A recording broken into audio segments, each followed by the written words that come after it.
இப்போ நீங்கள் ஓய்வூதியர் சங்கம் என்ற ஒரு சங்கத்தை துவங்கி நீதிமன்ற போராட்டத்தை தொடர்ந்து நடத்திட்டே வரீங்க. இடைப்பட்டதில் நீங்கள் இந்த நீதிமன்ற போராட்டம் நடத்துகின்ற பொழுது பாராளுமன்ற உறுப்பினர்களை சந்தித்து நீங்கள் உங்களோட குறைகளை சொல்லியிருக்கீங்களா? அதனுடைய விவரங்கள் சொல்லுங்க. தமிழ்நாட்டில் இருக்க கிட்டத்தட்ட 40 பாராளுமன்ற உறுப்பினர்ல பலரையும் சந்திச்சிருக்கோம். ஏன்னா சில விஷயங்கள் வந்து தொழிற்சங்க சம்பந்தமான தகவல்கள் சில எம்பிகளுக்கு தெரியாது. இருந்தாலும் அவங்களே சந்திச்சு பேசியிருக்கோம். கேரளாவில் உள்ள எம்பிகளுக்கு இது சம்பந்தமாக தொடர்ந்து பண்ணியிருக்கிறோம். ஆந்திராவில் உள்ள எம்பிகளையும் நம்ம சந்திச்சு பேசியிருக்கிறோம். அதான் சொன்னேன், பாராளுமன்றத்தில் கிட்டத்தட்ட 60 எம்பிங்க, ஈவன் மகாராஷ்டிரா எம்பிங்க உட்பட, பிஜேபி எம்பிங்க உட்பட பலரும் பேசியிருக்காங்க. தமிழ்நாட்டில் குறிப்பிட்டு பேசணும்னா முன்னாடி இருந்த டி கே ரங்கராஜன், திருச்சி சிவா, இன்னைக்கு உள்ள எல்பிஎஃப் சண்முகம் தலைவர், அவங்க பலரும், ஏன் கனிமொழி மேடம் உட்பட பேசியிருக்காங்க. ஒரு ஸ்டேஜில் பாராளுமன்றத்தில் இன்னைக்கு எதிர்கட்சி தலைவராக இருக்கக்கூடிய ராகுல் காந்தி அவர்களோட கோடிட்டு பேசுறாரு, டீட்டெயிலாக பேசினாலும் அவரும் பேசியிருக்கிறாரு. ஆனால் இவ்வளவு பாராளுமன்ற உறுப்பினர் பேசுகிற பிறகும் அரசாங்கம் இதில் கவனம் செலுத்த மாட்டேன். இதை ஏதாவது இம்ப்ரூவ்மெண்ட் பண்ணணும்னு பாராளுமன்ற உறுப்பினர் பேசுறாங்க, அவங்களால நியமிக்கப்பட்ட பல கமிட்டிகள் பேசுது. ஒரு பக்கம் தொழிலாளிகள் பென்ஷன் போராடுறது, தெருவில் இறங்கி போராடுறாங்க, சட்ட ரீதியாக நடவடிக்கைகளும் போயிட்டு இருக்கோம். ஆனால் இது எதுக்குமே வந்து அரசாங்கம் பதில் சொல்ல மாட்டாங்க. இப்போ நிதித்துறையிலிருந்து சில அப்டேட் அப்பப்போ வந்துட்டே இருக்குது. பிப்ரவரி 1 ஒரு அப்டேட்னா கொடுக்குறாங்க. நிதியமைச்சர் வந்து கிக்கு தொழிலாளிகளுக்கு 1 கோடி தொழிலாளிகளுக்கு சமூக பாதுகாப்பு திட்டம், பென்ஷன் திட்டத்தை நாங்கள் அறிமுகப்படுத்த போகிறோம் அப்படின்ற ஒரு அறிவிப்பை கொடுத்துருக்குறாங்க.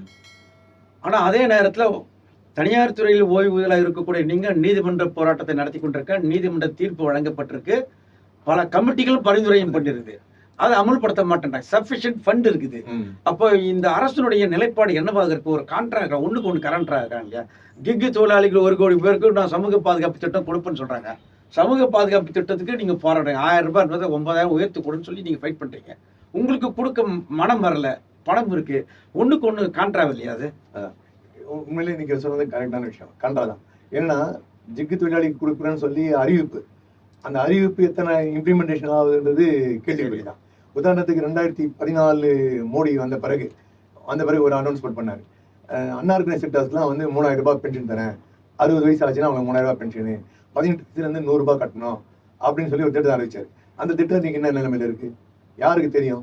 அதாவது ஆர்கனைஸ் செக்டர்ல ஒர்க் பண்றவங்களை கான்ட்ரிபியூட் பண்ணும்போது நிறுவனம் கணக்கு வச்சிருக்குது, அந்த கணக்கை வந்து இபிஎஃப் அனுப்புறாங்க, அதிலேயே குளறுபடி பண்ணி இப்போ வந்து உயர் பென்ஷன் கொடுப்பதில் வந்து பல பிரச்சனை பண்றாங்க. அன்ஆர்கனைஸ்ட் பீப்புள், அன்ஆர்கனைஸ்ட் எம்ப்ளாயிஸ், அவங்களுக்கு எந்த விதமான கணக்கு வழக்கம் இருக்காது. அவங்களுடைய கணக்கு போய் சேர்ந்துதா இல்லை அவங்களால அதை ஃபாலோ பண்ண முடியுமா? ஒரு வருஷம் 2 வருஷம் கட்டிட்டு விட்டுட்டாங்கன்னா அந்த பணம் திருப்பி இந்த அன்கிளைம் அமௌண்ட் மாதிரி அந்த பெரிய அமௌண்ட் போய் அரசாங்கத்துக்கு தான் போய் சேர மாட்டேங்கிற, அந்த தொழிலாளிக்கு ஒன்றும் பெனிஃபிட் ஆகுறது. இப்படி பேரளவில் பேப்பர் திட்டங்கள், இந்த ஜிக்கு எம்ப்ளாய்க்கு தான் பண்றேன், அதை பண்றதில்ல, உண்மையிலேயே பண்ண வேண்டிய சூழ்நிலை உள்ள இடத்துக்கே பண்ண மாட்டேன்றாங்க. பண்ணாதவங்க அவங்களுக்கு பண்றேன்னு சொல்றது ஏமாத்து வேலை. ரைட். ஓய்வூதிய சங்கமாக சமீபத்தில் கூட பத்திரிகை செய்தி கூட பார்த்தோம், டெல்லியிலே ஒரு போராட்டத்தை பண்ணிருக்கீங்க, போராட்டம் நடத்திவிட்டு பாராளுமன்ற உறுப்பினரை சந்திச்சிருக்கீங்க, அதை பற்றி சொல்லுங்க. இந்த இப்போ தொடர்ந்து பல கட்ட போராட்டம் நடத்திருக்கிறோம். இப்போ ரீசன்ட் ஆகஸ்ட் மாதம் 6ஆம் தேதி டெல்லியில் ஒரு மாபெரும் ஆர்ப்பாட்டம் நடத்தணும். அது தொடர்ந்து இப்போ வந்து பிப்ரவரி மாதம் 11ஆம் தேதி, ஏன்னா பார்லிமெண்ட்டு இந்த பிப்ரவரி 1ஆம் தேதி பட்ஜெட்டில் இதோ வருது அதோ வருதுன்னு சொல்லி ஊடக தகவல் நிறையா, எக்கச்சக்கமான ஊடக தகவல் சோசியல் மீடியாவில் 6ஆம் தேதி.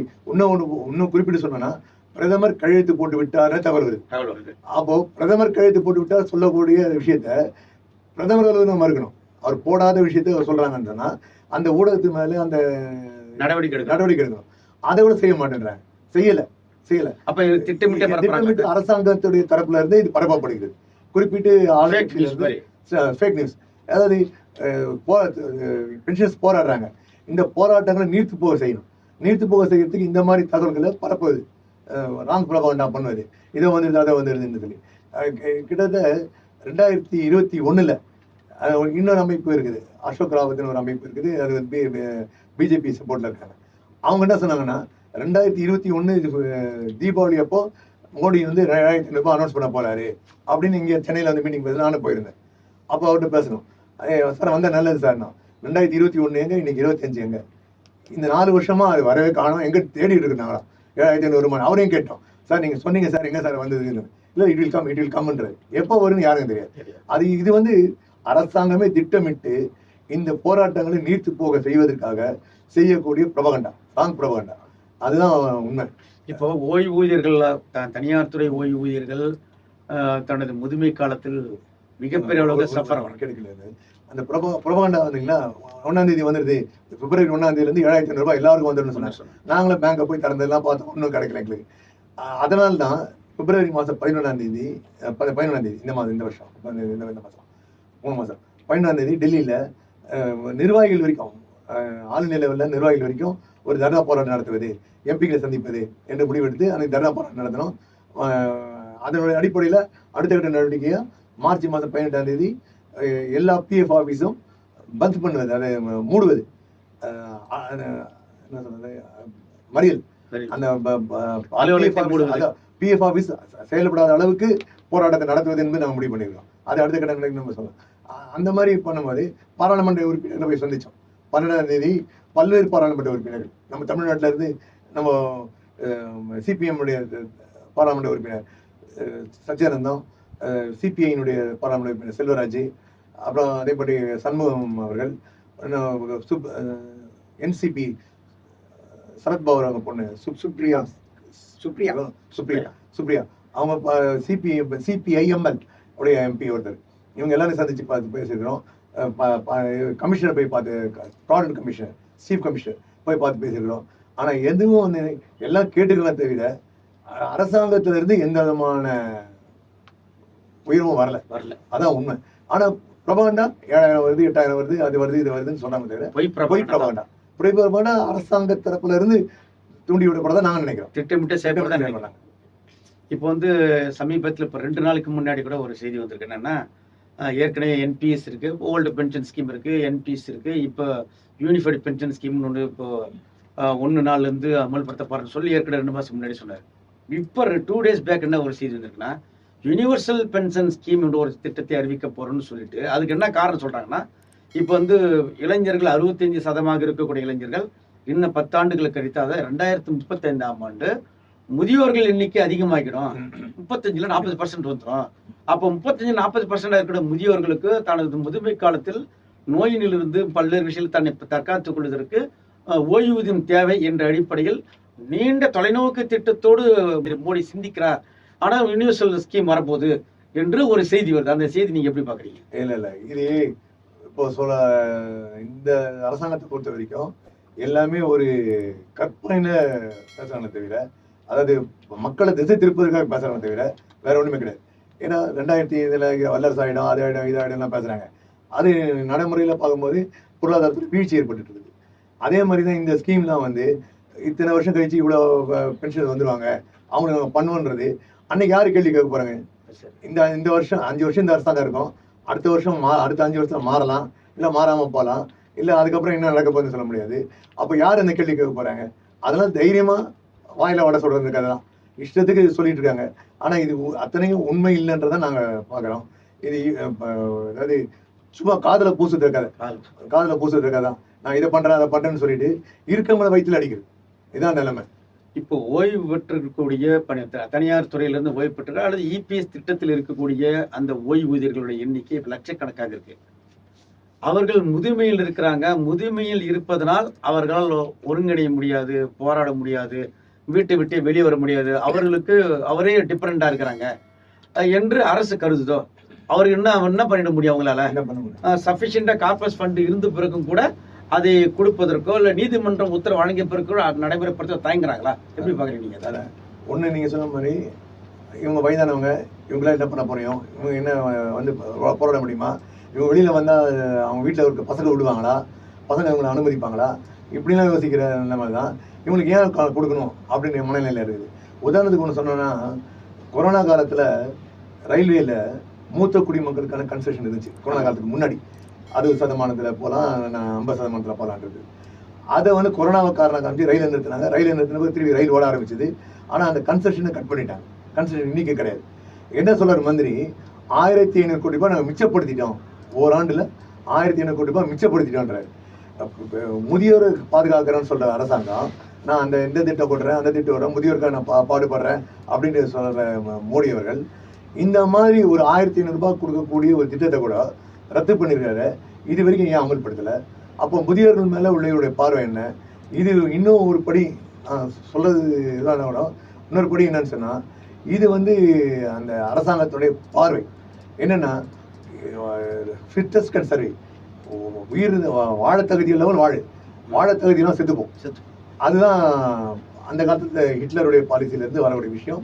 அதுதான் இந்த கவர்மெண்ட் நினைக்கிறது சொன்னால், வாழ தகுதி இல்லாத முதியோர்கள் எதுக்கு வாழணும், அவனுக்கு எதுக்கு கொடுக்கணும் அப்படின்ற அந்த பார்வை தான். அது பென்ஷனராக இருந்தாலும் சரி, வயதானாலும் சரி, மாற்றுத்திறனாளிகள் இருந்தாலும் சரி, எல்லாருமே இருக்க வேண்டிய அவசியம் இல்லைன்னு கருதக்கூடிய மனநிலையில் அந்த சித்தாந்தத்தில் உள்ள அரசாங்கம் இருப்பதனால தான் இந்த மாதிரி பென்ஷனை பற்றியோ அல்லது முதியோர்கள் பற்றியோ அல்லது மாற்றுத்திறனாளிகளை பற்றியோ கவலைப்படாத ஒரு அரசாங்கமாக இந்த அரசாங்கம் இருக்குது. இப்போ என்ன சொல்கிறாங்க, இப்போ நீங்கள் இப்படி சொல்கிறீங்க இல்லையா, பிஜேபி அரசாங்கத்தை சவுத் இந்தியாவில் இருக்கிற எல்லாருமே நிராகரிக்கிறாங்க, பிஜேபியின் மீது ஒருதலை பட்சமாக கருத்து வைக்கிறாங்க. 2014க்கு பிறகு தானே பிஜேபி அரசாங்கம் வந்துச்சு, 2014க்கு முன்பாக காங்கிரஸ் ஆட்சி தானே இருந்துச்சு, அப்போ அவங்க வாங்கியிருக்க வேண்டியது, அப்பயும் அவங்க பெறலை, அப்போ அது சரியா அப்படின்ற ஒரு கருத்தையும் முதலாளித்துவாதிகள் பாஜகவுக்கு சப்போர்ட்டாக இருக்கிறவங்க வைக்கிறாங்க. அது எப்படி பார்க்குறீங்க? இல்லை, அதாவது 95 திட்டத்தில் இந்த வரும்போது எல்லாரும் வேலையை செஞ்சுட்டு இருந்தோம். 2007, 2010, 2014க்கு பிறகு தான் அதிகமான ஆட்கள் ஓய்வூதியம் மாறினாங்க. அப்போது அந்த டிமாண்ட் அதிகமாகுது. டிமாண்ட் அதிகமாகும் போது தான் தொடர்ந்து நம்ம போராடின பிறகு தான் அன்றைக்குள்ள மன்மோகன் சிங் அரசாங்கம் ஒரு மினிமம் 1000 ரூபாய் உத்தரவாதப்படுத்தணும். அது பல போராட்டங்கள் நாங்கள் நடத்தினோம். தொழிற்சங்கங்கள் நடத்தினாங்க, சிஐடி உட்பட பல தொழிற்சங்கங்கள் நடத்தினாங்க, ஓய்வூதிய சங்கங்கள் நடத்தினாங்க. இந்த போராட்டங்களுக்கு பிறகு தான் மன்மோகன் சிங் குறைஞ்சபட்சம் ஒரு 1000, அவர் 2 ரூபா கொடுத்தா போதும் பென்ஷன் சொன்னவர்கள் வரும். ஆனால் அவர் ஒரு 1000 ரூபாய் கொடுக்குறேன்னு சொல்லி வந்தார். அப்போது அந்த காலத்தை போராடாமல் இல்லை, அந்த அரசாங்கத்தை பணிய வச்சிருக்கோம். ஆனால் அந்த அரசாங்கமாவது ஒரு 1000 ரூபாய் கொடுத்தது. இந்த அரசாங்கம் இந்த 10 ஆண்டுல 1 ரூபா கூட ஏற்றல. 1000 ரூபாயில இருந்து 1 ரூபா கூட ஏற்றல. அந்த 1000 ரூபாய் கிடைக்காததை பற்றி கவலைப்படாமே இருக்குது இந்த அரசாங்கம். அதனால அந்த அரசாங்கத்தை போராடாமல் இல்லை. அந்த அரசாங்கம் இருக்கும்போதும் போராடி இருக்கிறோம், இந்த அரசாங்கம் இருக்கும்போதும் போராடி இருக்கிறோம். அந்த அரசாங்கம் குறைஞ்சபட்சம் எங்களுடைய கோரிக்கையை ஏற்று ஏதோ ஓரளவுக்காவது செஞ்சது. இந்த அரசாங்கம் அது கூட செய்யலைன்றது தான் இந்த 10 ஆண்டு உண்மை. ஒரு இன்னொரு சாதாரண சின்ன விஷயங்க, ஒரு சர்வீஸ் வெயிட்டேஜ்னு அந்த திட்டத்தில் இருக்குது. அந்த ஸ்கீமில் 10.2 கிளாஸ் என்பது சர்வீஸ் வெயிட்டேஜ் கொடுப்பாங்க. 20 வருஷம் சர்வீஸ் பண்ணோம்னா கம்பெனியில் வேலை செஞ்சால் சர்வீஸ் வெயிட்டேஜ் கொடுக்குற மாதிரி இந்த பென்ஷன் ஸ்கீமில் 20 வருஷம் சர்வீஸ் பண்ணியிருந்தாங்கன்னா 2 ஆண்டு கூடுதலாக கணக்கு போட்டு அவங்களுக்கு கொடுக்கலான் இருக்குது. இதை கூட கொடுக்காம இருந்தாங்க. நாங்கள் வழக்கு தொடுத்து 2013 14 வழக்கெல்லாம் தொடுத்து பல நீதிமன்றங்கள் நடந்து அதுக்கப்புறம் அது இம்ப்ளிமெண்ட் ஆச்சு. இப்போ என்ன பண்ணுறாங்கன்னா, இந்த 69E கிளாஸ் இல்லைங்களா, 2014 அமெண்ட்மெண்ட் பண்ணாங்கல்ல, இந்த அமெண்ட்மெண்ட்டை எதிர்த்து கேரளாவில் நீதிமன்றத்தில் வழக்கு தொடுத்தாங்க. அந்த ஜட்ஜ்மெண்ட்லாம் தப்புன்னு சொல்லி இருந்துச்சு. அதில் கணக்கெடுக்க போடக்கூடிய பென்ஷன் கணக்கெடுவது என்பது 12 மாத சராசரி ஆவரேஜ்லேருந்து 60 மாத சராசரி ஆவரேஜ். 60 மாத சராசரி ஆவரேஜ்னா பென்ஷன் குறையும், பென்ஷனபிள் சேலரி என்பது குறையும். அதில் தப்புன்னு சொல்லி நீதிமன்றத்தில் வழக்கு தொடுத்தோம். அந்த நீதிமன்றங்களில் உயர்நீதிமன்றங்களில் சாதகமாக தீர்ப்பு வந்தது. உச்ச நீதிமன்றம் அது ப்ரோடக்ட் பேஸில் கொடுக்குறது சரின்னு சொல்லிடுச்சு. அந்த 2 இயர்ஸ் வெயிட்டேஜ் என்பது என்ன பண்ணுறாங்கன்னு சொன்னால், இன்னைக்கு பணி ஓய்வு பெறவர்கள் 2014க்கு பிறகு 15,000 ரூபாய் சீலிங் மேலே சம்பளம் வாங்கி பணி ஓய்வு பெறவர்களுக்கு திட்டத்தில் என்ன இருக்குன்னு சொன்னால், அவங்க பணி ஓய்வு பெறும்போது அவங்களுடைய சேலரி என்னவோ அதுக்கு 2 இயர்ஸ் வெயிட்டேஜ் கொடுக்கணும்னு இருக்குது. ஆனால் என்ன பண்ணியிருக்காங்கன்னா, இப்போது இது வரைக்கும் அரசாங்கம் 2014க்கு பிறகு பணி ஓய்வு பெற்றவர்களுக்கும் 2014க்கு முன்னாடி வாங்கினாங்க பாருங்க 6,500 சீலிங், அந்த கணக்கு வச்சு அதுக்கு தான் சர்வீஸ் வெயிட்டேஜ் கொடுக்குறாங்க. அது மூலமாக ஒரு 300 ரூபாய் 400 ரூபாய் உயர் வரும். இந்த ஒரு சிறிய தொகையை கூட கொடுக்கறதுக்கு மனசு வரல. இது நம்ம தப்பு கிடையாது, திட்டத்தில் உள்ளதான் நாங்கள் கேட்குறோம். சிஸ்டத்தில் சரி பண்ண வேண்டிய விஷயம் தான் இது. இதை கூட சரி பண்ணாமல் இந்த 2014 இன்னைக்கு 25 10 வருஷமா அந்த தொழிலாளிகளுக்கு கிடைக்கக்கூடிய ஒரு 300 ரூபாய் 400 ரூபாய் சலுகை இதை கூட மறுக்கிறாங்க. அப்போ என்ன நோக்கத்தில் அந்த அரசாங்கம் செயல்படுதுன்னு பாருங்க.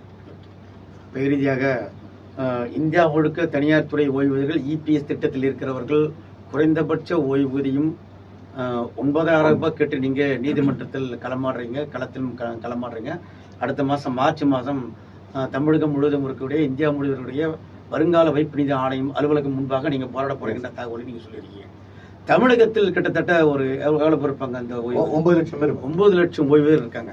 அநேகமாக இந்த வீடியோவை அந்த 9 லட்சம் ஓய்வூதியர் பார்ப்பாங்கன்ற நம்புறேன். அந்த 9 லட்சம் ஓய்வூதியருக்கு நீங்கள் என்ன கால் கொடுக்கணும், நீங்கள் என்ன சொல்லணும்னு நினைக்கிறீங்க? இந்த இபிஎஸ் பென்ஷன் நண்பர்களுக்கு நான் சொல்ல என்ன சொன்னால், இங்கே 9 லட்சம் பேர் தமிழ்நாட்டில் இருக்கிறோம். ஆனால் அமைப்பு ரீதியாக திறனவங்கன்னு சொல்லி ஒரு 10,000 20,000 பேருக்கு தான் இருக்கிறோம். நாம் ஒன்றுபட்டு போராடினா மட்டும்தான் இதுவும் தீர்வு கிடைக்கும்.